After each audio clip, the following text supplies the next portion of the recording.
Hello, ಎಲ್ರಿಗೂ ನಮಸ್ಕಾರ. ವೈಕುಂಠ ಏಕಾದಶಿ ಇದ್ದಿದ್ರಿಂದ ಘಾಟಿ ಸುಬ್ರಹ್ಮಣ್ಯ ದೇವಸ್ಥಾನ ಮತ್ತು ವೆಂಕಟೇಶ್ವರ ಸ್ವಾಮಿ ದೇವಸ್ಥಾನಕ್ಕೆ ಹೋಗಿದ್ವಿ.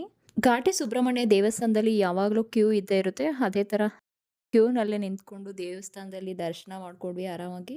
ಫೋಟೋಸ್, ವಿಡಿಯೋಸ್ ಏನು ತೆಗಿಬಾರ್ದು ಅಂತ ಹಾಕಿರ್ತಾರೆ. ಅವರು ಕೂಡ ಹೇಳ್ತಾ ಇರ್ತಾರೆ, ಏನು ಮಾಡೋಕ್ಕಾಗಲ್ಲ. ದೂರದಿಂದ ಹೋಗಿರೋದ್ರಿಂದ ಒಂದು ಫೋಟೋಸ್ ಆದರೂ ಬೇಕು ಅನಿಸುತ್ತೆ. ಹಂಗಾಗಿ ಫೋಟೋಸ್ ತೊಗೊಂಡು, ದೇವ್ರ ಪ್ರಸಾದ ತೊಗೊಂಡು ವಾಪಸ್ ಸ್ವಲ್ಪ ಮಕ್ಕಳು ಏನೋ ತೊಗೊತಾ ಇದ್ರು. ಹಂಗಾಗಿ ಶಾಪಿಂಗ್ ಮುಗಿಸ್ಕೊಂಡು ಅಲ್ಲಿ ಒಂದು ಶಾಪ್ ಕೂಡ ಇತ್ತು. ಬ್ಯಾಗ್ ಎಲ್ಲ ಕೈಯಲ್ಲಿ ಅಣ್ದಿದ್ದು ಆ ಥರದ್ದೆಲ್ಲ ಇತ್ತು. ಹಂಗಾಗಿ ನಾವು ಅಲ್ಲೊಂದು ಸ್ವಲ್ಪ ಹೊತ್ತು ಹೋಗಿ ನೋಡಿಕೊಂಡು ಒಂದು ಸ್ವಲ್ಪ ಶಾಪಿಂಗ್ ಮಾಡಿಕೊಂಡು ವಾಪಸ್ ಬರ್ತಾ ಹಾಗೆ ಸಮೃದ್ಧಿ ಹೋಟೆಲಲ್ಲಿ ಪಾನಿಪುರಿ ತಿಂದ್ಕೊಂಡು, ಮಕ್ಕಳು ಪಾನಿಪುರಿ ತಿನ್ನಬೇಕು ಅಂತ ಹೇಳಿದ್ರು.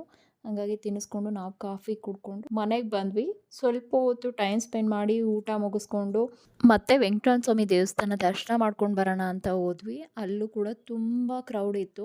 ಅದೇ ಕ್ಯೂನಲ್ಲಿ ಮಕ್ಕಳನ್ನ ನಿಲ್ಲಿಸ್ಕೊಂಡು ನೋಡ್ಕೊಂಡು ದರ್ಶನ ಮುಗಿಸ್ಕೊಂಡು ಮನೆಗೆ